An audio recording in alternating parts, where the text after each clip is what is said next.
નમસ્કાર વિદ્યાર્થી મિત્રો, આજનો દિવસ એટલે મિત્રો બાલ ગંગાધર તિલક અને ચંદ્રશેખર આઝાદ સાહેબ કે જેમણે આ મહાનુભાવોએ ભારત દેશને આઝાદી અપાવવા માટે થઈ અને મહાન હુતાત્માઓએ શહીદી વરહી લીધી એવા બાલ ગંગાધર તિલક સાહેબ અને ચંદ્રશેખર આઝાદ સાહેબને હું આજના શુભ અને મંગલકારી દિવસે સત વંદન કરું છું। આ હુતાત્માઓને નતમસ્તક પ્રણામ કરું છું મિત્રો। અને આ હુતાત્માઓને યાદ કરી અને આજના દિવસે આપણા લેક્ચરની મિત્રો આપણે શરૂઆત કરવા માટે જઈ રહ્યા છીએ મિત્રો। આજે બહુ અગત્યનો, બહુ મહત્વનો અને આખા બંધારણનો સૌથી ડાયનેમિક અનુચ્છેદ એટલે આર્ટિકલ 21 નો આજે આપણે અભ્યાસ કરશું।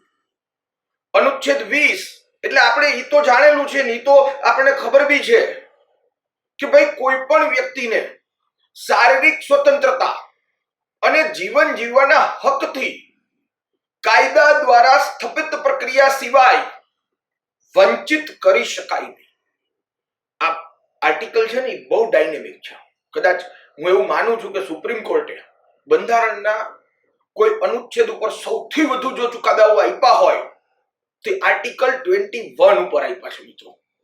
અને આખા બંધારણનો જેને કહી શકાય ગોલ્ડન આર્ટિકલ હોય, ડાયમંડ પ્લેટિનમ આર્ટિકલ હોય તે આર્ટિકલ 21 હું માનું છું મિત્રો। એટલો જબરદસ્ત આર્ટિકલ છે।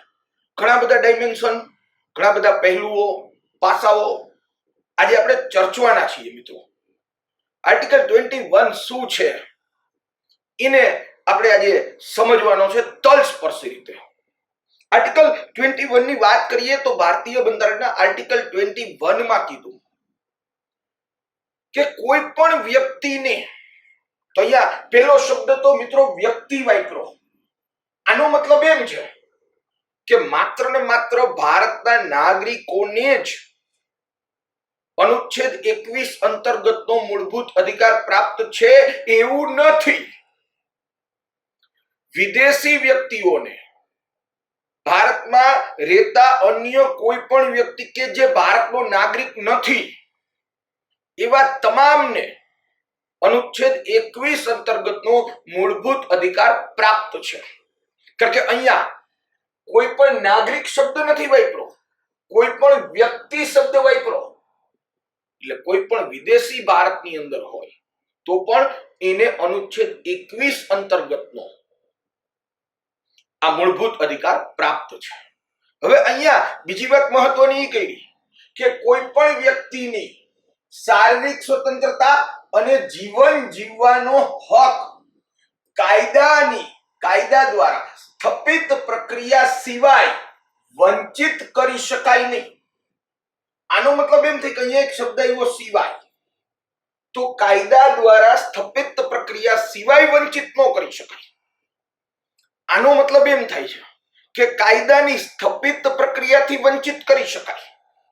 કોઈ પણ વ્યક્તિની શારીરિક સ્વતંત્રતા અને જીવન જીવવાના હકનું ઉલ્લંઘન કાયદા દ્વારા સ્થાપિત પ્રક્રિયા સિવાય વંચિત કરી શકાય નહીં। તો આનો મતલબ એમ થયો કોઈ પણ વ્યક્તિની શારીરિક સ્વતંત્રતા અને જીવન જીવવાના હકનું ઉલ્લંઘન કાયદો બનાવી, કાયદામાં જોગવાઈ કરી અને પછી કરી શકાય, પણ કાયદા સિવાય ન કરી શકાય। મતલબ કે કોઈ પણ વ્યક્તિને ગમે ત્યારે પકડીને જેલમાં નાખી દે એમ ન ચાલે। કોઈ વ્યક્તિએ કાયદોનો ભંગ કર્યો અને કાયદામાં લખેલું હોય કે ઈ વ્યક્તિ ઉપર, જે વ્યક્તિ આ કાયદાનો ભંગ કરે ઈ વ્યક્તિ ઉપર આ મુજબ કાર્યવાહી કરવી, ઈ વ્યક્તિને આટલા વર્ષની જેલની સજા આપવી અથવા ઈ વ્યક્તિને ફાંસી આપવી એવું કાયદામાં લખેલું હોય તો જ થઈ શકે। કેમ? તો કે અહીંયા કીધું કે કાયદા દ્વારા સ્થાપિત પ્રક્રિયા સિવાય કોઈ પણ વ્યક્તિની શારીરિક સ્વતંત્રતા અને જીવન જીવવાના હકનું ઉલ્લંઘન ન કરી શકે। કોઈ વ્યક્તિએ કાયદાનો ભંગ જ નથી કર્યો, જનસો પકડીને જેલમાં નાખી દેવાનો? ન નાખી શકાય। ઓકે, કદાચ કોઈ વ્યક્તિએ કાયદાનો ભંગ કર્યો, પણ કાયદામાં એવું લખેલું હોય કે આ વ્યક્તિને જેલની સજા આપવી, તો જ તમે એને જેલની સજા આપી શકો. કેમ? કારણ કે શારીરિક સ્વતંત્રતા એટલે કે આપણું જે બોડી છે, પર્સનલ લિબર્ટી જે છે આપણી, એનું ઉલ્લંઘન ક્યારેય પણ ને કદી પણ કાયદા દ્વારા સ્થાપિત પ્રક્રિયા જે હોય એના વગર ન કરી શકે. મતલબ સરકાર આપણને ગમે ત્યારે પકડીને જેલમાં ન પૂરી શકે. એક, જેલમાં આપણને પૂરવો હોય તો કાયદાની અંદર જે પ્રક્રિયા આપેલી હોય એને સરકારે અનુસરવી પડે. બે, જેલમાં પૂરીને આપણી શારીરિક સ્વતંત્રતા છીનવવી હોય, એ શારીરિક સ્વતંત્રતા તો જ છીનવી શકાય કે જો કાયદાએ કીધેલું હોય. એટલે અહીંયા મિત્રો કોઈ પણ વ્યક્તિની શારીરિક સ્વતંત્રતા કે જીવન જીવવાના હકનું ઉલ્લંઘન કાયદા દ્વારા સ્થાપિત પ્રક્રિયા સિવાય નહીં કરી શકાય. અન્ય બીજી કોઈ રીતે નહીં થઈ શકે. એક જ રીતે વ્યક્તિની શારીરિક સ્વતંત્રતા કે જીવન જીવવાના હકનું ઉલ્લંઘન કરી શકાય. મતલબ કે એને જેલમાં મોકલી શકાય, એને ફાંસી આપી શકાય જો કાયદાએ કીધેલું હોય તો. એમ આપણને આર્ટિકલ 21 કહે છે. આર્ટિકલ 21 બહુ ડાયનેમિક છે, જબરદસ્ત છે. આની અંતર્ગત સુપ્રીમ કોર્ટે ચુકાદો આપી અને માનવ અધિકારને સ્થાન આપેલું છે. તો કેવી રીતે આપેલું છે એ આજે આપણે સમજવાના છીએ. કાયદાની સ્થાપિત પ્રક્રિયા કીધી છે, તો કાયદાની સ્થાપિત પ્રક્રિયા એટલે શું? કોને કહેવાય કાયદાની સ્થાપિત પ્રક્રિયા? એને આજે મિત્રો આપણે સમજવાના છીએ. શારીરિક સ્વતંત્રતા જીવન જીવવાનો હક આપ્યો છે, તો એ હક શું છે અને કેવી રીતે ભારતના કોઈ પણ વ્યક્તિને પ્રાપ્ત છે એની પણ આજે આપણે મિત્રો ચર્ચા કરવાના છે. બહુ ડાયનેમિક અનુચ્છેદ છે, જબરદસ્ત આર્ટિકલ છે. છેલ્લે સુધી આખો વિડીયો જોજો અને અનુચ્છેદ 21 નો સંપૂર્ણ કન્સેપ્ટ ક્લિયર કરાવી સુપ્રીમ કોર્ટના ચુકાદાઓ સાથે મિત્રો. હવે અહીંયા કે પેલા તો એક શબ્દ વાપરો કે કાયદાની સ્થાપિત પ્રક્રિયા. કાયદાની સ્થાપિત પ્રક્રિયા એટલે શું? કાયદાની સ્થાપિત પ્રક્રિયા કહેવાય કોને? રૂલ એસ્ટાબ્લિશ્ડ બાય લો. કાયદાની સ્થાપિત પ્રક્રિયા, કાયદા દ્વારા સ્થાપિત પ્રક્રિયા. તો કાયદા દ્વારા સ્થાપિત પ્રક્રિયાનો મતલબ શું થાય? તો કે ભાઈ એક તો પહેલી મહત્વની વસ્તુ એ કે આ સિદ્ધાંત, આ પ્રિન્સિપલ્સ, રાજ્યશાસ્ત્રનો આ સિદ્ધાંત બ્રિટનની અંદર જોવા મળે છે. બ્રિટનની રાજનીતિક વ્યવસ્થાનો ભાગ છે અને આપણે પણ બ્રિટન જેવી જ રાજનીતિક વ્યવસ્થાના ભાગરૂપે કાયદા દ્વારા સ્થાપિત પ્રક્રિયાનો સિદ્ધાંત અનુચ્છેદ 21 માં લીધેલો છે. પણ તમારા મનની અંદર પ્રશ્ન થતો હશે કે સર કાયદા દ્વારા સ્થાપિત પ્રક્રિયા એટલે શું? તો કે ભાઈ કાયદા દ્વારા સ્થાપિત પ્રક્રિયા મતલબ કે વ્યક્તિની શારીરિક સ્વતંત્રતા કે જીવન જીવવાના હકનું માટે જે કોઈ કાયદો બનાવવામાં આવ્યો, વ્યક્તિની શારીરિક સ્વતંત્રતા કે જીવન જીવવાના હકનું ઉલ્લંઘન કરતો કોઈ પણ કાયદાનું નિર્માણ કરવામાં આવ્યું. કોઈ વ્યક્તિ ચોરી કરે તો શારીરિક સ્વતંત્રતા છીનવવી પડશે, પણ કેવી રીતે? તો કે કાયદા દ્વારા. તો કાયદામાં લખવું તો પડશે, કાયદો બનાવવો પડશે, કોઈ ચોરી કરવી નહીં. કોઈ વ્યક્તિ ચોરી કરશે તો એને આટલા વર્ષની જેલની સજા થશે. કાયદાની અંદર લખવું પડશે કે ચોરી કરનાર વ્યક્તિ ઉપર પોલીસ કઈ પ્રકારની કાર્યવાહી કરશે, અદાલતમાં કઈ રીતે કેસ ચાલશે. આ સંપૂર્ણ બાબત કાયદાની અંદર લખવી પડશે અને પછી જ એ વ્યક્તિની શારીરિક સ્વતંત્રતા કે જીવન જીવવાના હકનું ઉલ્લંઘન કરી શકાશે. એટલે કાયદા દ્વારા સ્થાપિત પ્રક્રિયા મતલબ કે કાયદો બનાવવામાં આવ્યો, કાયદાનું નિર્માણ કરવામાં આવ્યું, કાયદાના નિર્માણની પ્રક્રિયાને અનુસરી અને કાયદો બનાવવામાં આવ્યો. કાયદાના નિર્માણની પ્રક્રિયાને અનુસરી અને કાયદો બનાવવામાં આવ્યો અને ઈ કાયદા મુજબ જ પોલીસ, ન્યાયતંત્ર, કે બીજા કોઈ પણ સરકારશ્રીના વિભાગો કે અધિકારીઓ એ કાયદા મુજબ જ કાર્યવાહી કરે,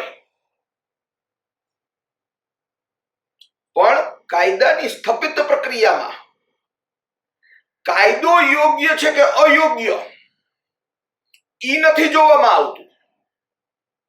માત્ર એટલું જ જોવામાં આવે છે કે જે કોઈ વ્યક્તિ ઉપર કાર્યવાહી થઈ એ કાર્યવાહી કાયદા મુજબ છે કે નથી. પણ કાયદો યોગ્ય છે કે અયોગ્ય એ કાયદાની સ્થાપિત પ્રક્રિયાના સિદ્ધાંતમાં નથી આવતું.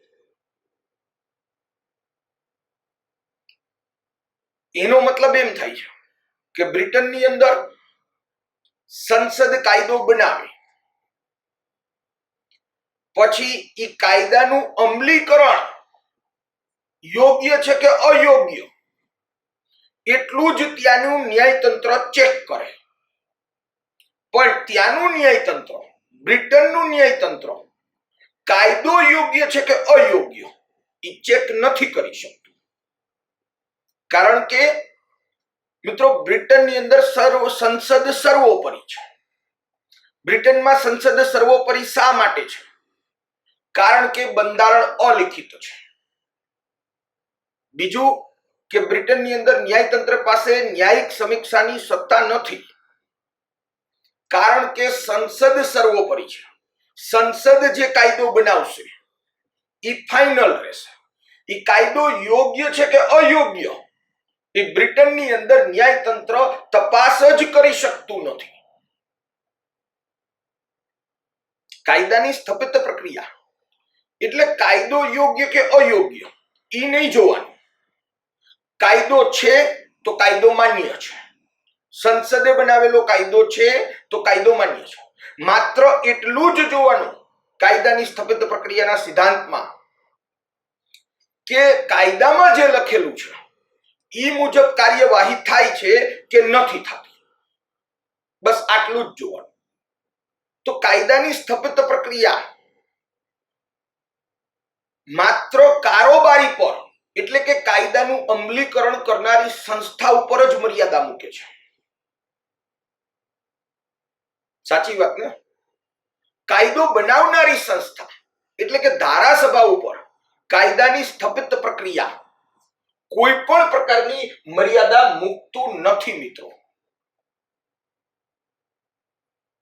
સંસદે કાયદો બનાવ્યો બ્રિટનમાં, આ કાયદો બનાવ્યો ત્યાર પછી કાયદાની ન્યાયિક સમીક્ષા ત્યાંની સુપ્રીમ કોર્ટ નહીં કરી શકે. કારણ કે સુપ્રીમ કોર્ટ માટે, બ્રિટનની સુપ્રીમ કોર્ટ માટે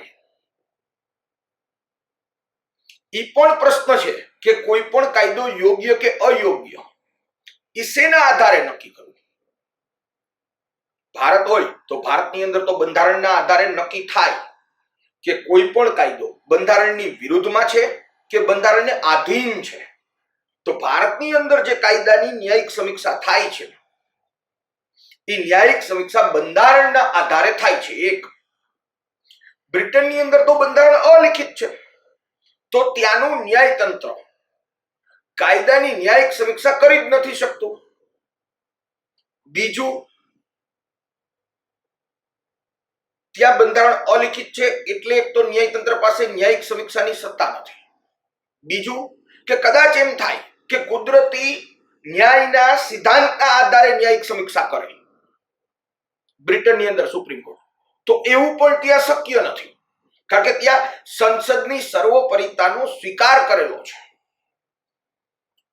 એટલે કાયદો કુદરતી ન્યાયના સિદ્ધાંતના આધારે યોગ્ય છે કે અયોગ્ય એ પણ ત્યાંની સુપ્રીમ કોર્ટ નથી નક્કી કરી શકતી. ટૂંકમાં કાયદાની સ્થાપિત પ્રક્રિયા એટલે કાયદો યોગ્ય છે કે અયોગ્ય એ તપાસવાનું જ નહીં, ખાલી એટલું જ તપાસવાનું કે જે કોઈ પણ વ્યક્તિ ઉપર કાર્યવાહી થઈ એ કાયદામાં લખેલું છે એ મુજબ જ થઈ કે નથી થઈ. એટલે બ્રિટનની અંદર કાયદો યોગ્ય છે કે અયોગ્ય એ નક્કી નથી થતું, પણ એટલું ચોક્કસ થાય છે કે જે કોઈ આરોપી ઉપર, જે કોઈ પણ વ્યક્તિ ઉપર કાયદો લાગુ પડ્યો છે, કારોબારીએ કાયદો લાગુ પાડ્યો છે, એ કારોબારીએ જે તે વ્યક્તિ ઉપર કાયદા મુજબ જ કાર્યવાહી કરી છે કે નહીં, તો એનો મતલબ એમ થયો કે કાયદાની સ્થાપિત પ્રક્રિયાનો સિદ્ધાંત કારોબારીની મર્યાદાને, કારોબારીની સત્તાને મર્યાદિત કરે છે, નહીં કે ધારાસભાની. ધારાસભા તો ગમે એવો કાયદો બનાવશે અને બનાવી શકશે. ક્યાંની વાત કરું છું? બ્રિટન. આ તે મિત્રો કાયદાની સ્થાપિત પ્રક્રિયા. બીજું આવે અમેરિકાની વાત. અમેરિકામાં છે કાયદાની ઉચિત પ્રક્રિયા, ડ્યુ પ્રોસેસ ઓફ લો. મતલબ કે કાયદો કુદરતી ન્યાયના સિદ્ધાંતના આધારે યોગ્ય છે કે નથી એ પણ નક્કી કરવામાં આવે. કાયદાની ઉચિત પ્રક્રિયા એટલે એ એટલું જ નહીં કે કાયદા મુજબ કાર્યવાહી કરી ઈ બરોબર હતી કે નહીં એટલું જ ચેક નહીં કરવાનું, પણ જે ધારાસભાએ, સંસદે કાયદો બનાવ્યો છે એ કાયદો વ્યાજબી છે કે ગેરવ્યાજબી, એ કાયદો યોગ્ય છે કે અયોગ્ય એ પણ નક્કી કરવાનું. એને કહેવાય કાયદાની ઉચિત પ્રક્રિયા, ડ્યુ પ્રોસેસ ઓફ લો. ભારતીય બંધારણની અંદર બંધારણના ઘડવૈયાઓએ શરૂઆતની અંદર ડ્રાફ્ટમાં ડ્યુ પ્રોસેસ ઓફ લો, કાયદાની ઉચિત પ્રક્રિયાનો સ્વીકાર કર્યો હતો, પરંતુ બંધારણ સભાની અંદર જ્યારે એના ઉપર ચર્ચા થઈ ત્યારે આ વાક્ય ભવિષ્યમાં વિવાદ ઉભો કરી શકે એવું લાગ્યું. એટલા માટે થઈ અને બંધારણના ઘડવૈયાઓ ભવિષ્યમાં કોઈ પણ પ્રકારનો વિવાદ ઉભો ન થાય અને બિલકુલ સ્પષ્ટતા રહીએ, ન્યાયતંત્ર અને સંસદ વચ્ચેના સંબંધોમાં સ્પષ્ટતા રહીએ કે બીજા કોઈ પણ પ્રકારના ભવિષ્યમાં વિવાદાસ્પદ મુદ્દાઓ ઉપસ્થિત ન થાય. એટલા માટે થઈ અને બંધારણના ઘડવૈયાઓએ કાયદાની સ્થાપિત પ્રક્રિયા શબ્દ લઈ. કાયદાની ઉચિત પ્રક્રિયા એટલે તો કે કાયદો યોગ્ય છે કે અયોગ્ય એ પણ નક્કી કરવાનું, અને કાયદા મુજબ કાર્યવાહી થઈ છે કે નથી થઈ એ પણ નક્કી કરવાનું. જો કાયદો અયોગ્ય હોય તો એને પણ સુપ્રીમ કોર્ટની અંદર પડકારી શકાય. અમેરિકામાં મતલબ કે કાયદાની ઉચિત પ્રક્રિયા ધારાસભા અને કારોબારી બંનેની સત્તા ઉપર મર્યાદાઓ મૂકે છે. બ્રિટનની અંદર તો જે કોઈ કાયદો બન્યો એ કાયદો માન્ય છે, પણ અમેરિકાની અંદર જે કાયદો બને એ કાયદો યોગ્ય હોવો જોઈએ, નહીતર કાયદાને રદ કરી શકાય. જો કાયદો કુદરતી ન્યાયના સિદ્ધાંતને અનુસરતો ન હોય કે બંધારણને અનુસરતો ન હોય તો તમે અમેરિકાની અંદર, અમેરિકાનું ન્યાયતંત્ર આવા કાયદાને રદ કરી શકે છે. અને રદ એટલા માટે કરી શકે છે કારણ કે એક તો ત્યાંની સુપ્રીમ કોર્ટ, અમેરિકાનું ન્યાયતંત્ર સર્વોપરી છે, ત્યાં સંસદ કરતા સુપ્રીમ કોર્ટ ચડિયાતી છે. બીજું કે ત્યાં કાયદાની ઉચિત પ્રક્રિયાના સિદ્ધાંતનો સ્વીકાર કરવામાં આવ્યો છે. ત્રીજું કે ત્યાં બંધારણ લિખિત છે, એટલે કોઈ પણ કાયદો ની ન્યાયિક સમીક્ષા અમેરિકાની અંદર સુપ્રીમ કોર્ટ બે આધારે કરશે. એક, અમેરિકાની સંસદે બનાવેલો કાયદો બંધારણની વિરુદ્ધનો છે કે નહીં એ તો જોઈ જ શકે, અને બંધારણની વિરુદ્ધનો હોય તો ગેરબંધારણીય જાહેર કરી અને રદ પણ કરી શકે. બીજું કે અમેરિકાની અંદર જે કોઈ પણ કાયદાનું નિર્માણ કર્યું એ કાયદો કદાચ બંધારણની વિરુદ્ધનો નથી, પણ કુદરતી ન્યાયના સિદ્ધાંતને અનુસરતો પણ નથી, મતલબ કે વાજબી પણ નથી, મતલબ કે યોગ્ય પણ નથી, તો પણ ત્યાંની સુપ્રીમ કોર્ટ એવા કાયદાને મિત્રો રદ કરી શકે છે. સમજો મારી વાતને.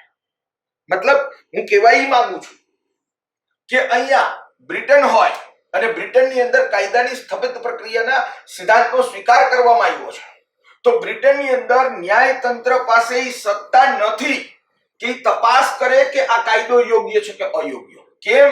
તો કે ત્યાં કાયદાની સ્થાપિત પ્રક્રિયા છે. જ્યારે અમેરિકાની અંદર ઈ સત્તા છે કે કાયદો જે છે યોગ્ય છે કે અયોગ્ય. અને અહીંયા અમેરિકાની અંદર ઉચિત પ્રક્રિયા છે, બ્રિટનની અંદર કાયદાની સ્થાપિત પ્રક્રિયા છે. ભારતની અંદર બંધારણમાં લખેલું છે કે કાયદાની સ્થાપિત પ્રક્રિયા, પરંતુ સુપ્રીમ કોર્ટે અનુચ્છેદ 21 નું અર્થઘટન અને વ્યાખ્યાઓ એવી રીતે કરેલી છે કે વર્તમાનમાં અત્યારે કાયદાની ઉચિત પ્રક્રિયાનો ખ્યાલ પરોક્ષ રીતે અનુચ્છેદ 21 માં દાખલ થઈ ગયો છે. બંધારણમાં લખેલું છે કાયદાની સ્થાપિત પ્રક્રિયા, પણ સુપ્રીમ કોર્ટે અનુચ્છેદ 21 નું અર્થઘટન, એની વ્યાખ્યાઓ એવી રીતે કરી અત્યાર સુધી કે હવે અત્યારે આપણા બંધારણમાં કાયદાની ઉચિત પ્રક્રિયા દાખલ થઈ ગઈ છે. કાયદાની સ્થાપિત પ્રક્રિયા એટલે કાયદો યોગ્ય છે કે અયોગ્ય ઈ નહીં જોવાનું, ખાલી કાયદા મુજબ કાર્યવાહી થઈ કે નહીં થઈ એટલું જ જોવાનું. પણ સુપ્રીમ કોર્ટે અનુચ્છેદ 21 ની મૌલિક વ્યાખ્યાઓ ઈ પ્રકારે કરેલી છે કે હવે ભારતની અંદર ઈ પણ સુપ્રીમ કોર્ટ ચેક કરે છે કે કાયદો યોગ્ય છે કે અયોગ્ય. તો એ વ્યાખ્યા સુપ્રીમ કોર્ટે અને અર્થઘટન કઈ રીતે કર્યા છે, કયા કેસમાં કર્યા છે, એને સમજવાના છે. અને ભારતની અંદર કાયદાની ઉચિત પ્રક્રિયાનો ખ્યાલ કેવી રીતે દાખલ થઈ ગયો છે એ પણ આપણે સમજવાનું છે. એટલે ધ્યાન આપજો તમે બધા મિત્રો. તો કે ભાઈ 1950 ની અંદર કે ગોપાલન નામના એક વ્યક્તિ હતા, સામ્યવાદી નેતા હતા, અને પ્રિવેન્ટિવ ડિટેન્શન એટલે કે અટકાયત કરવામાં આવી હતી આ વ્યક્તિની. આ વ્યક્તિએ સુપ્રીમ કોર્ટની અંદર અપીલ કરી અને એ વ્યક્તિએ એવું કીધું કે ભાઈ મારી અટકાયત જે છે એ ગેરકાયદેસર છે. તો સુપ્રીમ કોર્ટે અનુચ્છેદ 21 નું બહુ સંકુચિત અર્થમાં અર્થઘટન કર્યું અને કીધું કે ભાઈ તમારી જે અટકાયત થઈ છે એ કાયદા મુજબ થઈ છે, અને આપણા બંધારણનો અનુચ્છેદ 21 કાયદાની સ્થાપિત પ્રક્રિયા કહે છે, તો તમારી અટકાયત બરોબર છે. મતલબ કે અહીંયા સુપ્રીમ કોર્ટે કાયદાની સ્થાપિત પ્રક્રિયા મતલબ કાયદામાં લખ્યું છે એ મુજબ થઈ છે ને, તો કે હા. તો કે તો અમે કાંઈ ન કરી શકીએ, કારણ કે ભારતમાં કાયદાની ઉચિત પ્રક્રિયા નથી, કાયદાની સ્થાપિત પ્રક્રિયા જે છે. એટલે કાયદો યોગ્ય કે અયોગ્ય એ અમે નહીં જોઈએ, પણ અમે એટલું જોઈશું કે તમારી ઉપર જે કાર્યવાહી થઈ છે એ કાયદા મુજબ થઈ છે કે નહીં. એટલે એ સમયે ખાસ સમજવાનું એ છે કે કેલ ગોપાલન કેસની અંદર 1950 માં સુપ્રીમ કોર્ટે આ અનુચ્છેદની બહુ જ સંકુચિત વ્યાખ્યા કરી હતી, પરંતુ પાછળથી હકીકતની અંદર અનુચ્છેદ 21 ને સમજવા માટે સુપ્રીમ કોર્ટના ચુકાદાઓનો બે ભાગમાં વહેંચી શકાય. એક 1975 પહેલાનો ચુકાદો એટલે કે ગોપાલન કેસ, અને બીજા 1975 પછીના ચુકાદાઓ.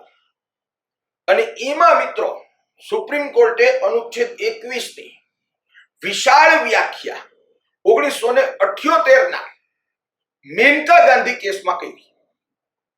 અને સુપ્રીમ કોર્ટે મેનકા ગાંધી નો પાસપોર્ટ જપ્ત કરી લેવામાં આવ્યો હતો. એ સમયે સરકારશ્રીના જે કોઈ પાસપોર્ટ વિભાગ હોય એના દ્વારા જપ્ત કરી લીધો. એટલે મેનકા ગાંધીએ સવાલ કર્યો કે ભાઈ મારો પાસપોર્ટ શા માટે જપ્ત કરવામાં આવ્યો, એનું મને કારણ આપો. એટલે કારણ પણ ન આપ્યું અને પાસપોર્ટ જપ્ત કરી લીધો. એટલે મેનકા ગાંધીજી સુપ્રીમ કોર્ટમાં જાય છે અને સુપ્રીમ કોર્ટમાં જઈને કહે છે કે ભાઈ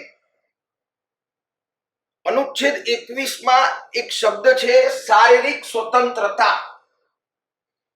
આ શારીરિક સ્વતંત્રતા એટલે સુપ્રીમ કોર્ટ અર્થઘટન કરે છે શારીરિક સ્વતંત્રતા એટલે પર્સનલ લિબર્ટી, દૈહિક સ્વતંત્રતા.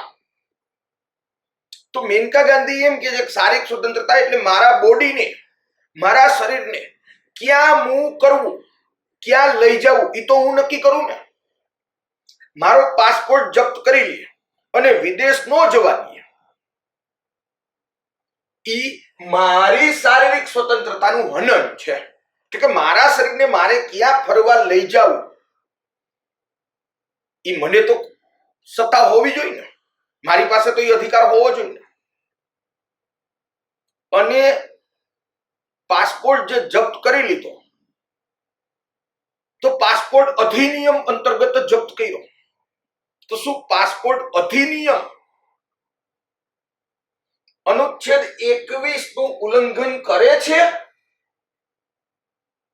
આવો પ્રશ્ન એને સુપ્રીમ કોર્ટે પૂછ્યો.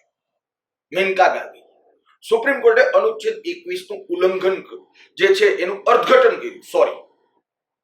સુપ્રીમ કોર્ટે અનુચ્છેદ 21 નું અર્થઘટન કર્યું અને કીધું કે ભાઈ સંસદ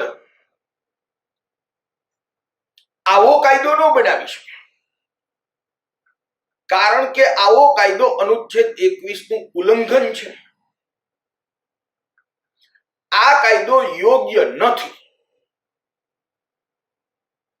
અને આ પાસપોર્ટ અધિનિયમ એ સમયે મેનકા ગાંધી કેસમાં સુપ્રીમ કોર્ટે ગેરબંધારણીય જાહેર કરી દીધો. ત્યાર પછીનો બીજો જે કેસ છે મિત્રો, એ કેસની અંદર પાછું ફરીથી ને અર્થઘટન કર્યું અનુચ્છેદ 21 નું. અત્યાર સુધીમાં અનુચ્છેદ 21 નું અર્થઘટન સુપ્રીમ કોર્ટે ઘણી બધી વાર કર્યું, પણ હું માત્ર મહત્વના જ કેસ લેવાનો છું.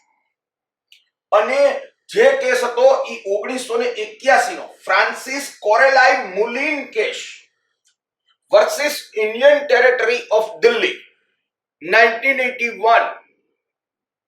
આ કેસની અંદર સુપ્રીમ કોર્ટે અનુચ્છેદ 21 નું ઉલ્લંઘન કર્યું, અર્થઘટન કર્યું અને અનુચ્છેદ 21 નું અર્થઘટન કરતા કીધું કે ભાઈ અહીંયા જે શબ્દ વપરાયેલો છે જીવન જીવવાનો હક, જીવન જીવવાનો હક. જીવન જીવવાનો હક મતલબ શું? આપણે જીવી શકીએ ઈ જ, આપણે શ્વાસ લઈએ ઈ જ, સાસે તો ચલતી રહેગી, ઈ જ જીવન જીવો થઈ. તો સુપ્રીમ કોર્ટે આ ફ્રાન્સિસ કોરોલિન મુલિનના કેસની અંદર 1981 માં જીવન જીવવાના હક શબ્દનું અર્થઘટન કર્યું અને સુપ્રીમ કોર્ટે કીધું કે જીવન જીવવાના હક શબ્દનો મતલબ થાય છે મનુષ્યને ગરિમાપૂર્ણ જીવન પ્રાપ્ત થવું જોઈએ. જીવન એટલે ખાલી લાઈવ નહીં, પણ લાઈફ એટલે એક ડિગ્નિટી સાથે એક ગરિમાપૂર્ણ જીવન પ્રાપ્ત થવું જોઈએ. એમ અહીંયા બંધારણના ઘડવૈયાઓએ લખવાનો ઉદ્દેશ્ય હતો જીવન જીવવાનો હક. જીવન જીવવાનો હક રાઈટ ટુ લાઈફ છે, રાઈટ ટુ લાઈફ નથી. માત્ર શ્વાસ લીધે રાખીએ એ જીવન નથી, પણ ગરિમા પ્રાપ્ત થાય એ જીવન છે. મનુષ્યને મનુષ્ય તરીકેની ગરિમાઓ પ્રાપ્ત થાય એ જીવન છે. સુપ્રીમ કોર્ટે અહીંયા જીવન જીવવાના હકનું અર્થઘટન કરતા કીધું કે અહીંયા જે જીવન જીવવાનો હક આપ્યો છે એ ગરિમાપૂર્ણ જીવન, ડિગ્નિટી, ચોઇસ એન્ડ ડિગ્નિટી, પસંદગી અને ગરિમા પૂર્ણ જીવનની વાત કરવામાં આવી છે. આમ સુપ્રીમ કોર્ટે કીધું. હવે તમારા મગજની અંદર વિચાર આવે કે આવું ગરિમાપૂર્ણ જીવન આપણને આપે કોણ? મનુષ્યને ગરિમાપૂર્ણ જીવન આપે કોણ? મનુષ્યને ગરિમાપૂર્ણ જીવન માનવ અધિકાર આપે મિત્રો, માનવ અધિકાર. માનવ અધિકાર, આ માનવ અધિકાર એટલે શું? માનવ અધિકાર કોને કહેવાય? માનવ અધિકાર મતલબ સાદું ને સરળ ભાષામાં સમજાવું તો પૃથ્વી ઉપર અસંખ્ય સજીવો છે. ઘોડા છે, ઊંટ છે, ઘેટા છે, બકરા છે, પશુ છે, પંખી છે, પ્રાણી છે, જીવજંતુ છે. અસંખ્ય સજીવો છે. આમાંથી માત્ર ઈશ્વરે બુદ્ધિજીવી વિવેકપૂર્ણ જો કોઈને બનાવ્યો હોય અસંખ્ય સજીવોમાંથી તો એકમાત્ર મનુષ્ય છે. અને અસંખ્ય સજીવોમાંથી મનુષ્ય જ્યારે પૃથ્વી ઉપર આવ્યો છે ત્યારે એનું જીવન અન્ય સજીવ જેવું ન હોઈ શકે. જે બિહેવિયર, જે વર્તાવ તમે કૂતરા સાથે કરી શકો એ કોઈ મનુષ્ય સાથે કરી શકો ખરા? કોઈ ફૂટપાથ ઉપર કોઈ કૂતરું બેઠું હોય તો એને તમે હળ કરીને ભગાડી શકો, પણ કોઈ ફૂટપાથ ઉપર કોઈ મનુષ્ય બેઠો છે તો તમે એને હળ કરીને ભગાડી શકો ના. કેમ? કારણ કે એ મનુષ્ય છે, એની કેટલીક ગરિમાઓ છે, એની ડિગ્નિટી છે. તમે બીજા કોઈ પ્રાણીને કે પશુને પકડીને પાંજરામાં પૂરી શકો, મનુષ્યને પૂરી શકો ખરા? નહીં. તમે એની સાથે મનુષ્ય જેવું વર્તન કરવું પડે, એક બિહેવિયર કરવું પડે. તો આવા અધિકાર મનુષ્યને ગરિમાપૂર્ણ જીવન આપે. એવા અધિકાર કે જે અન્ય સજીવો પાસે નથી, માત્ર મનુષ્યને જ પ્રાપ્ત છે, એવા જે અધિકારો કહી શકાય એને માનવ અધિકાર કહી શકાય. અને આવા માનવ અધિકારો મનુષ્યને ગરિમાપૂર્ણ જીવન આપે. મનુષ્યને ગરિમાપૂર્ણ જીવન આવા માનવ અધિકારો કે જે મનુષ્યને પ્રાપ્ત હોય. મનુષ્ય શિક્ષણ પ્રાપ્ત કરી શકે, અન્ય સજીવ શિક્ષણ પ્રાપ્ત કરી શકે ખરા? અનુચ્છેદ 21 જીવન જીવવાના હકનું અર્થઘટન કરતા સુપ્રીમ કોર્ટે કીધું છે કે રાઇટ ટુ પ્રાઇવેસી, ગોપનીયતાનો અધિકાર. તો ગોપનીયતા નામની વસ્તુ માત્ર મનુષ્યને હોય, પ્રાઇવેસી નામની વસ્તુ માત્ર મનુષ્યને હોય. પ્રાણીઓને પ્રાઇવેસી જેવું હોય? પ્રાણીઓને કોઈ ખાનગી હોય? નો. તો આવા કેટલાક અધિકારો સુપ્રીમ કોર્ટે કીધું કે જીવન જીવવાનો હક એટલે માત્ર જીવતા રહીએ શ્વાસ લઈએ એ જ નથી. જીવન જીવવાના હક શબ્દનો મતલબ થાય છે કે મનુષ્યને ગરિમાપૂર્ણ જીવન પ્રાપ્ત થવું જોઈએ. હવે આવું ગરિમાપૂર્ણ જીવન આપે કોણ? તો કે માનવ અધિકાર. એટલે સુપ્રીમ કોર્ટે 1981 પછી અને એની પહેલા આ બધી વસ્તુના અર્થઘટન કરી અને ઘણી બધી વસ્તુને અનુચ્છેદ 21 સમાવિષ્ટ કરી દીધી છે કે ભાઈ જીવન જીવવાનો હક એટલે રાઇટ ટુ પ્રાઇવેસી, જીવન જીવવાનો હક એટલે રાઇટ ટુ ફૂડ, જીવન જીવવાનો હક એટલે રાઇટ ટુ હેલ્થ, જીવન જીવવાનો હક એટલે રાઇટ ટુ એજ્યુકેશન. આવું સુપ્રીમ કોર્ટે અલગ અલગ ચુકાદાઓથી આપણા બંધારણની અંદર અનુચ્છેદ 21 નું અર્થઘટન કરી અને દાખલ કરેલું છે. મિત્રો બહુ બધી વસ્તુ દાખલ કરી છે. લગભગ 27 થી 30 જેટલા અલગ અલગ અધિકારો અનુચ્છેદ 21 સામેલ થઈ ગયા છે અત્યાર સુધીમાં. એટલે અનુચ્છેદ 21 એકલો 21 નથી, પણ બીજા ઘણા અધિકારોને અનુચ્છેદ 21 અર્થઘટન કરી સમાવી અને મૂળભૂત અધિકાર તરીકે લઈ લીધા છે. હવે કેવી રીતે છે એ જોઈએ.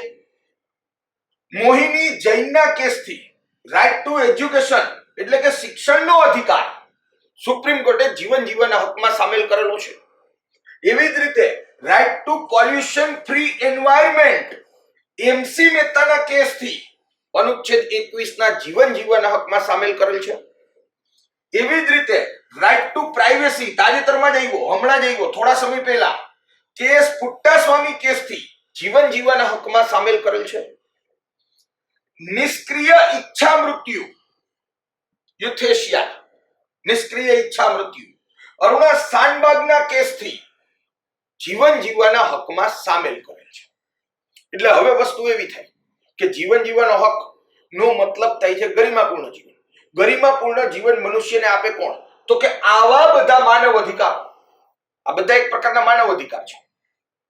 અને આ માનવ અધિકાર અનુચ્છેદ 21 માં સમાવિષ્ટ થવાથી, સુપ્રીમ કોર્ટે જીવન જીવવાના હકની વ્યાખ્યા કરવાથી આ બધા અધિકારો હવે મૂળભૂત અધિકારના રૂપે આવી ગયા છે. મૂળભૂત અધિકાર અનુચ્છેદ 21 માં સમાવિષ્ટ થઈ ગયા છે. પણ હવે એક વસ્તુ અહીંયા સમજવાની છે કે આ બધા અધિકારો મૂળભૂત અધિકાર છે, પણ કેવી રીતે છે? યાદ રાખજો, બીજા જે મૂળભૂત અધિકારો છે બંધારણમાં, ઈ કેવી રીતે છે? અનુચ્છેદ 21 નું અર્થઘટન કરી અને સુપ્રીમ કોર્ટે આવા જે 27 થી 30 અધિકારો જીવન જીવવાના મૂળભૂત અધિકારમાં સમાવિષ્ટ કર્યા, ઈ કેવી રીતે પ્રાપ્ત છે? તો કે ભાઈ અહીંયા કીધું કે રાઇટ ટુ પ્રાઇવેસી, એનો મતલબ એમ નથી કે સરકાર આપણને પ્રાઇવેસી આપશે, પ્રાઇવેસી પ્રોવાઈડ કરશે, એમ નથી. અનુચ્છેદ 21 માં આ જે અધિકારો સમાવિષ્ટ થયા છે એ મૂળભૂત અધિકાર છે, પણ કેવી રીતે છે એ સમજાવું છું. રાઇટ ટુ પ્રાઇવેસી આપણો મૂળભૂત અધિકાર અનુચ્છેદ 21 જીવન જીવવાના હકમાં સમાવિષ્ટ છે, વાત 100% સાચી. પણ આ રાઇટ ટુ પ્રાઇવેસી એવી રીતે આપણને અધિકાર રૂપે પ્રાપ્ત નથી કે સરકાર આપણને પ્રાઇવેસી આપશે, પણ આ અધિકાર રાઇટ ટુ પ્રાઇવેસી આપણને એવી રીતે પ્રાપ્ત છે કે સરકાર આપણી પ્રાઇવેસીનું હનન કરતો, ઉલ્લંઘન કરતો કોઈ કાયદો કે કોઈ કાયદાની કાર્યવાહી કરી શકશે નહીં. માની લ્યો કે ફોર એક્ઝામ્પલ શિક્ષણનો મૂળભૂત અધિકાર અનુચ્છેદ 21A માં આવ્યો ને, એની પહેલા 1978 ના મોહિની જૈનના કેસથી સુપ્રીમ કોર્ટે જીવન જીવવાના હકમાં ઓલરેડી રાઇટ ટુ એજ્યુકેશન, શિક્ષણનો અધિકાર આપણને આપ્યો હતો. સુપ્રીમ કોર્ટે અનુચ્છેદ 21 ના અર્થઘટનથી આપ્યો હતો. ક્યારે આપ્યો હતો? 1978 માં. અનુચ્છેદ 21 એ તો હમણાં આવ્યું, 2009-10 માં આવ્યું. પણ એની પહેલા આપણી પાસે રાઇટ ટુ એજ્યુકેશન હતું. કેનાથી હતું? સુપ્રીમ કોર્ટના ચુકાદાથી હતું. મોહિની જૈન 1978 ના કેસના ચુકાદાથી હતું. પણ ત્યારે કેવી રીતે હતું અને અત્યારે 2010 પછી કેવી રીતે છે શિક્ષણનો મૂળભૂત અધિકાર? બેમાં ફેર છે. શિક્ષણના મૂળભૂત અધિકારનો અત્યારે સ્પેશિયલ અનુચ્છેદ છે, અનુચ્છેદ 21A. પેલા અનુચ્છેદ 21 જીવન જીવવાના હકમાં સમાવિષ્ટ હતું. તો ત્યારે કેવી રીતે હતું? તો રાઇટ ટુ એજ્યુકેશન ત્યારે એ સમયે 1978 થી લઈને 2010 ની વચ્ચે રાઇટ ટુ એજ્યુકેશન નો અધિકાર હતો, મૂળભૂત અધિકાર હતો, અનુચ્છેદ 21 ના જીવન જીવવાના હકમાં સમાવિષ્ટ હતું. પણ કેવી રીતે હતું? તો કે ત્યારે રાઇટ ટુ એજ્યુકેશન નો મતલબ એવો નહોતો કે સરકાર આપણને એજ્યુકેશન આપશે, પણ એનો મતલબ 1978 થી 2010 ની વચ્ચે એવી રીતે હતો કે સરકાર આપણને એજ્યુકેશન લેતા રોકી શકશે નહીં. મતલબ કે સરકાર એવો કોઈ કાયદો કે એવી રીતે કોઈ કાયદાની કાર્યવાહી નહીં કરી શકે કે આપણા રાઇટ ટુ એજ્યુકેશન, આપણા શિક્ષણના અધિકારનું હનન થાય. એવું હતું 1978 થી 2010 ની વચ્ચે. હવે આપણને ખ્યાલ છે બંધારણમાં સુધારો કર્યો. 86 માં બંધારણીય સુધારાથી અનુચ્છેદ 21A 6 થી 14 વર્ષના બાળકોને મફત અને ફરજિયાત પ્રાથમિક શિક્ષણનો મૂળભૂત અધિકાર આપ્યો, અનુચ્છેદ 21. તો 86 માં બંધારણીય સુધારા પછીથી આ મૂળભૂત અધિકાર, શિક્ષણનો અધિકાર આપણને કેવી રીતે પ્રાપ્ત છે? તો કે ભાઈ હવે એવી રીતે કે શિક્ષણ આપણને આપશે, સરકારે શિક્ષણ આપવું જ પડશે. પેલા એવું હતું કે શિક્ષણ આપશે એમ નહીં, પેલા એમ હતું કે શિક્ષણ આપતા રોકી નહીં શકે. હવે એવું છે કે શિક્ષણ આપતા રોકી તો ન જ શકે, કારણ કે અહીંયા છે એટલે. પણ હવે અનુચ્છેદ 21A માં લખાઈ ગયું ને, એટલે હવે સરકારે આપણને મફત અને ફરજિયાત પ્રાથમિક શિક્ષણ આપવું જ પડશે. હવે પ્રોવાઈડ કરવું પડશે. પેલા વંચિત ન કરી શકાય એમ હતું, હવે આપવું પડશે એમ છે શિક્ષણનો અધિકાર. પણ અત્યારે રાઈટ ટુ પોલ્યુશન ફ્રી છે, રાઈટ ટુ પ્રાઇવેસી છે, નિષ્ક્રિય ઈચ્છા મૃત્યુ છે, રાઈટ ટુ ફૂડ છે, વિદેશ પ્રવાસ કરવાનો અધિકાર છે આપણી પાસે. 1978 ના મેનકા ગાંધી કેસના ચુકાદાની અંદર સુપ્રીમ કોર્ટે કીધું કે શારીરિક સ્વતંત્રતા શબ્દનો મતલબ તમારા શરીરને તમારે જ્યાં લઈ જવું ત્યાં તમે લઈ જઈ શકો. તમારો પાસપોર્ટ અધિનિયમ જે છે એ એવી રીતે ગમે એનો પાસપોર્ટ લઈ લે એવી જોગવાઈ ન ચાલે. તો વિદેશ પ્રવાસનો અધિકાર અનુચ્છેદ 21 અંતર્ગત જીવન જીવવાના હકમાં આપણને છે. પણ એ કેવી રીતે છે? તો કે એ એવી રીતે છે કે આપણને વિદેશ પ્રવાસ કરતા સરકાર રોકી નહીં શકે. અનુચ્છેદ નથી એનો મતલબ કે અનુચ્છેદ 21 માં જે અધિકારો છે એ એવી રીતે છે કે આપણને રોકી નહીં શકાય એવી રીતે. વિદેશ પ્રવાસનો અધિકાર અત્યારે છે આપણી પાસે, પણ એ અધિકાર એવી રીતે નથી કે સરકાર આપણને વિદેશ પ્રવાસ કરાવશે, પ્લેનની ટિકિટ લઈ દેશે, એવી રીતે નથી. સમજાય છે મારી વાત? શું કહેવા માંગુ છું? હા, શિક્ષણનો અધિકાર અનુચ્છેદ 21A થી બંધારણીય સુધારાથી દાખલ કર્યો. તો હવે શિક્ષણનો અધિકાર એવી રીતે છે કે ભાઈ તમને સરકાર મફત શિક્ષણ આપશે. વિદેશ પ્રવાસનો અધિકાર અત્યારે માત્ર 21 માં છે, સુપ્રીમ કોર્ટના અર્થઘટનથી છે, બંધારણીય સુધારાથી દાખલ નથી. તો અત્યારે આપણને વિદેશ પ્રવાસનો અધિકારનો મતલબ એટલો જ થાય કે આપણને કોઈ વિદેશ પ્રવાસ કરતા રોકી શકશે નહીં. પણ કાલ સવારે સંસદ બંધારણમાં સુધારો કરે અને એમ કહે કે ભારતના નાગરિકોને વિદેશ પ્રવાસનો મૂળભૂત અધિકાર આટલામો બંધારણીય સુધારો અનુચ્છેદ આટલામો, તો પછી એનો મતલબ એમ થશે કે સરકારે આપણને વિદેશ પ્રવાસ કરાવવો જ પડશે. પણ આવું સરકાર નહીં કરે. તમે દાંત નો કાઢો. સમજાય છે મારી વાત? અનુચ્છેદ 21 શું કહે છે? એટલે અનુચ્છેદ 21 ના જીવન જીવવાના હકના અર્થઘટન કર્યા અને સુપ્રીમ કોર્ટે અત્યાર સુધીમાં આવા 27 થી 30 જેટલા અધિકારો આપ્યા. પણ એ અધિકારો આપણને એવી રીતે પ્રાપ્ત છે કે એ અધિકારોથી આપણને વંચિત કરી શકાય નહીં.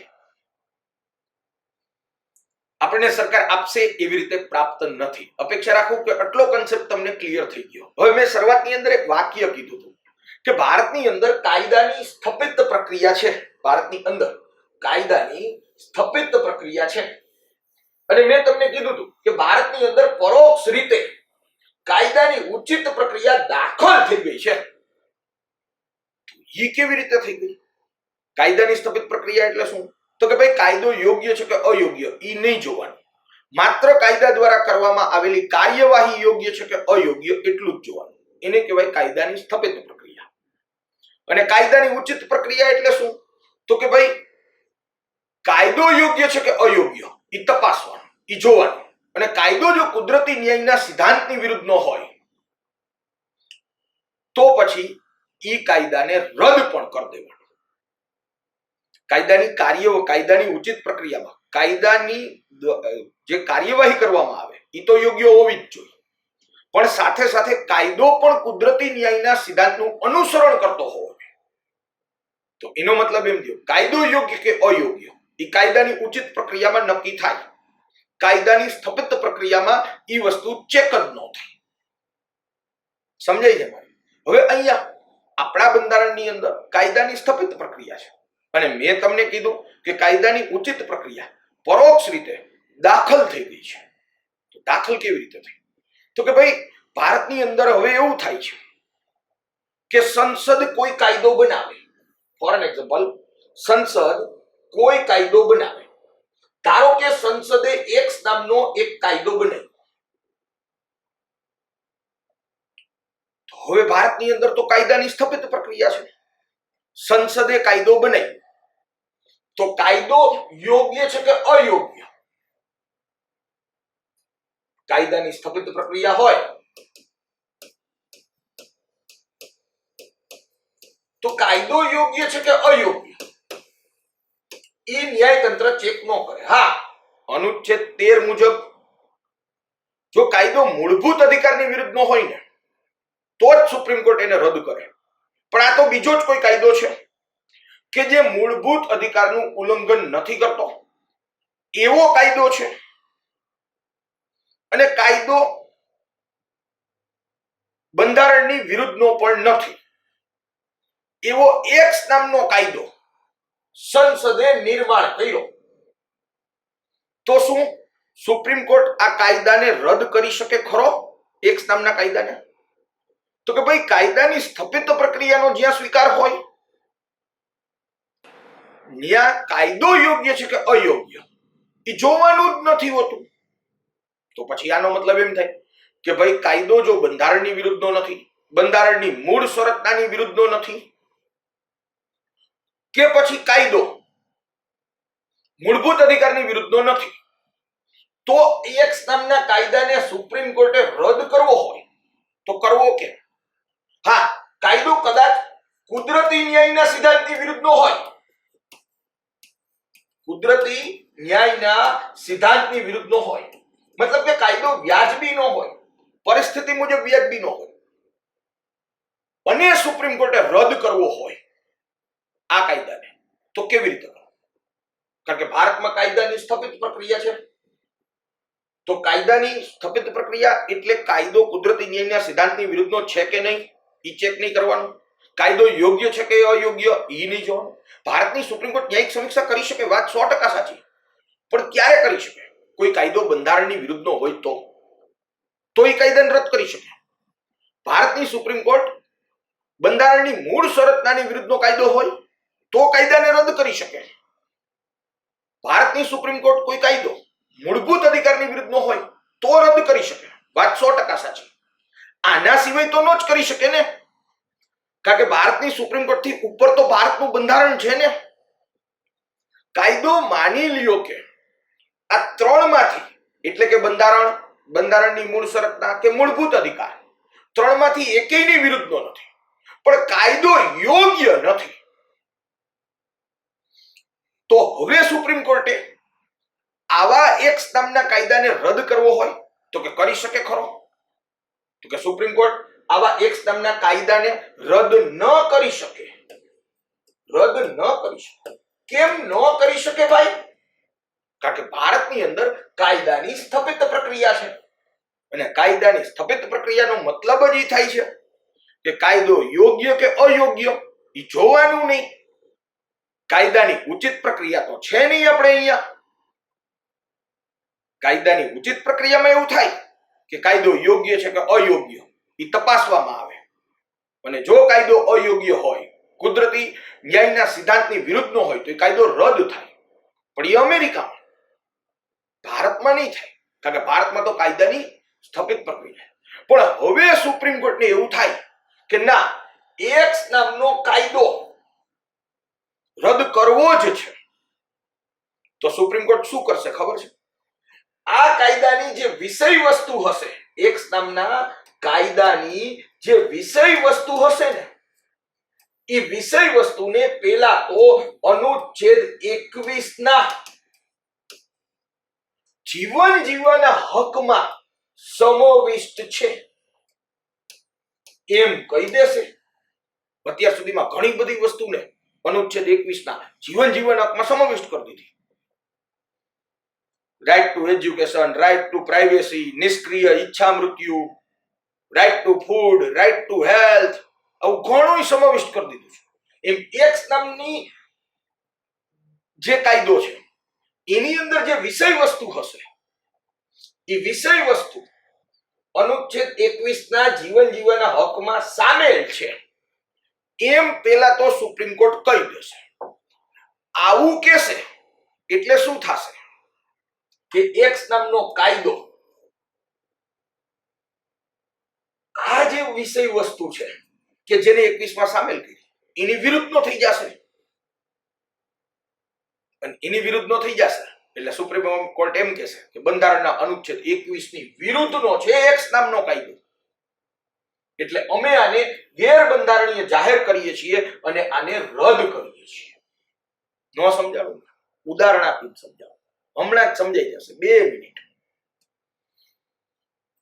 હવે ધારો કે અમેરિકા છે અને અમેરિકાની અંદર ધારો કે 130 કરોડની વસ્તી છે.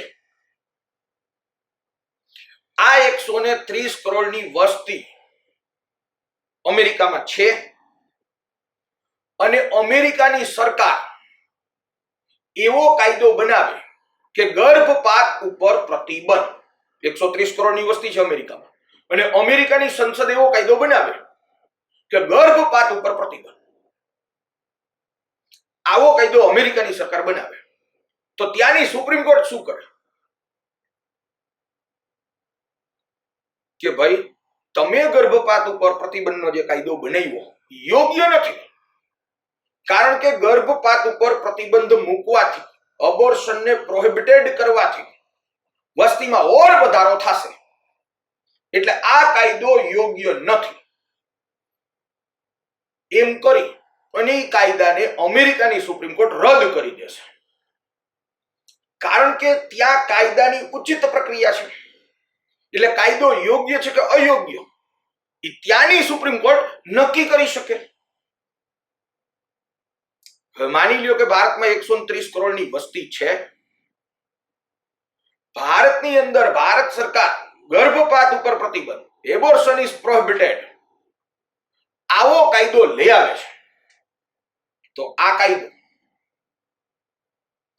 બંધારણની વિરુદ્ધનો નથી પણ યોગ્ય નથી.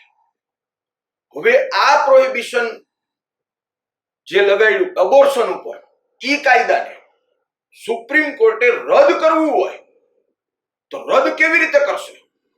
કરી જ નહીં શકે ને, કારણ કે કાયદાની સ્થાપિત પ્રક્રિયા છે. કાયદો યોગ્ય કે અયોગ્ય એ તો ચેક જ નથી કરવાનું ભારતમાં. તો સુપ્રીમ કોર્ટ શું કરશે ખબર છે કે ભાઈ કોઈ પણ વ્યક્તિએ એબોર્શન કરાવવું કે નથી કરાવવું એ વ્યક્તિના જીવન જીવવાનો હક છે. એના શરીરમાં એબોર્શન કરાવવું કે નથી કરાવવું એ વ્યક્તિના જીવન જીવવાના હકમાં અનુચ્છેદ 21 સામેલ છે. રાઇટ ટુ એબોર્શન આર્ટિકલ 21 એમ કરીને જીવન જીવવાના હકમાં પેલા અબોર્શન નામની વિષય વસ્તુને અનુચ્છેદ 21 સામેલ કરી દેશે. જેમ અત્યાર સુધીમાં right to food, right to health, right to education, right to privacy આવું બધું કર્યું, એમ આની અંદર પેલા સામેલ કરી દેશે. રાઇટ ટુ અબોર્શન, ગર્ભપાત જે છે એ કરાવવાનો અધિકાર છે. કરાવવું હોય તો કરાવે, ન કરાવવું હોય તો ન કરાવે, વ્યક્તિની સ્વતંત્રતા. સંસદ હવે ઈ વસ્તુ મૂળભૂત અધિકારમાં સામેલ થઈ ગઈ. હવે સંસદે એવો કાયદો બનાવ્યો તો કે ભાઈ ગર્ભપાત ઉપર પ્રતિબંધ, આવો જે કાયદો બનાવ્યો તો આ ગર્ભપાત ઉપર પ્રતિબંધનો કાયદો અનુચ્છેદ 21 નું ઉલ્લંઘન કરશે કે નહીં કરે? તો કે કરશે. કેમ? કારણ કે હવે તો અનુચ્છેદ 21 માં રાઇટ ટુ અબોર્શન છે, તો કોઈ પણ વ્યક્તિને અબોર્શન કરતા વંચિત ન કરી શકાય, કોઈ પણ સ્ત્રીને એબોર્શન કરતા વંચિત ન કરી શકાય. તો સંસદ એવો કાયદો બનાવે કે અબોર્શન ઉપર પ્રતિબંધનો કાયદો. તો હવે સુપ્રીમ કોર્ટ શું કરશે કે ભાઈ અહીંયા અનુચ્છેદ 21 માં રાઇટ ટુ અબોર્શન સમાવિષ્ટ છે, વ્યક્તિનો મૂળભૂત અધિકાર છે, કોઈ પણ વ્યક્તિને એબોર્શનથી, કોઈ પણ સ્ત્રીને એબોર્શનથી વંચિત નહીં કરી શકાય. અને તમે જે કાયદો લઈ આવ્યો એ કાયદો રાઇટ ટુ અબોર્શનની વિરુદ્ધમાં છે. તમે અબોર્શન ઉપર પ્રતિબંધનો કાયદો લઈ આવો એ આર્ટિકલ 21 ની વિરુદ્ધમાં છે. અને હવે આ કાયદો મૂળભૂત અધિકારની વિરુદ્ધનો થઈ ગયો, બંધારણની વિરુદ્ધનો થઈ ગયો. તો હવે સુપ્રીમ કોર્ટ ઈ કાયદાને રદ કરી શકશે. એટલે ભારતની અંદર લખ્યું છે બંધારણમાં કાયદાની સ્થાપિત પ્રક્રિયા, પણ અનુચ્છેદ 21 ના શારીરિક સ્વતંત્રતા અને જીવન જીવવાના હકનું સુપ્રીમ કોર્ટે અર્થઘટન કર્યું છે અને અર્થઘટન કરતું રહે છે. અને એની અંદર નવી નવી વસ્તુઓ એના અર્થઘટનમાં મનુષ્યને જીવન જીવવાનો હક એટલે ગરિમાપૂર્ણ જીવન, એ ગરિમાપૂર્ણ શબ્દને કારણે અંદર ઘણી ઘણી વસ્તુઓ સુપ્રીમ કોર્ટ સામેલ પણ કરતું રહે છે. તો જ્યારે પણ સુપ્રીમ કોર્ટ એમ થાય કે સંસદે બનાવેલો કાયદો યોગ્ય નથી, ત્યારે સુપ્રીમ કોર્ટ એ વિષય વસ્તુને પેલા અનુચ્છેદ 21 ના જીવન જીવવાના હકમાં સમાવિષ્ટ કરી દે અને ત્યાર પછી જે કાયદો સંસદે બનાવ્યો હતો એ સમાવિષ્ટ કરી દીધું, એટલે એ કાયદો અનુચ્છેદ 21 ની વિરુદ્ધનો બની જાય છે. અને વિરુદ્ધનો બની જાય એટલે સ્વાભાવિક રીતે બંધારણની વિરુદ્ધનો કાયદો ન લઈ આવી શકાય, સ્વાભાવિક રીતે મૂળભૂત અધિકારની વિરુદ્ધનો કાયદો ન લઈ આવી શકાય. તો હવે આ કાયદાની ન્યાયિક સમીક્ષા થાય તો સ્વાભાવિક રીતે કાયદો અનુચ્છેદ 21 ની વિરુદ્ધ નો થાય. અને એટલા માટે આ કાયદો જે છે એ રદ થઈ જાય. આમ મિત્રો, ભારતની અંદર કાયદાની સ્થપિત પ્રક્રિયા છે, છતાંય પરોક્ષ રીતે કાયદાની ઉચિત પ્રક્રિયાના ખ્યાલને અનુચ્છેદ 21ના અર્થઘટનથી સમાવિષ્ટ થઈ ગયું છે. મિત્રો, પ્રત્યક્ષ રીતે નથી, પરોક્ષ રીતે છે. સુપ્રીમ કોર્ટે પણ ક્યારેય પોતાના ચુકાદામાં એમ નથી કીધું કે કાયદાની ઉચિત પ્રક્રિયા. સુપ્રીમ કોર્ટે કીધું છે કાયદાની સ્થપિત પ્રક્રિયા. પણ તમે ઊંડાણપૂર્વક વિચારશો અને ડાયમેન્શન જોશો તો તમને ખ્યાલ આવશે કે ભારતની અંદર કાયદાની સ્થપિત પ્રક્રિયાની સાથોસાથ કાયદાની ઉચિત પ્રક્રિયા પરોક્ષ રીતે સામેલ થઈ ગઈ છે. મિત્રો, આની સાથે ઘણા બધા કેસ સમાવિષ્ટ છે. મેનકા ગાંધી કેસ છે, AK ગોપાલન કેસ છે, કે રાઇટ ટુ પ્રાઇવેસી માટેનો કેસ, પુટ્ટાસ્વામી કેસ હમણાં જીપીએસસી માં પરીક્ષામાં પૂછાઈ ગયેલો છે. નિષ્ક્રિય ઈચ્છા મૃત્યુ અરુણા શાનબાગનો કેસ છે. આવા અનુચ્છેદ 21 ને લગતા કેસ ખૂબ જ ઊંડાણપૂર્વક, ખૂબ જ તલસ્પર્શી રીતે આગામી સમયમાં હું વિડીયો બનાવી અને આપના સમક્ષ મિત્રો પ્રસ્તુત કરીશ.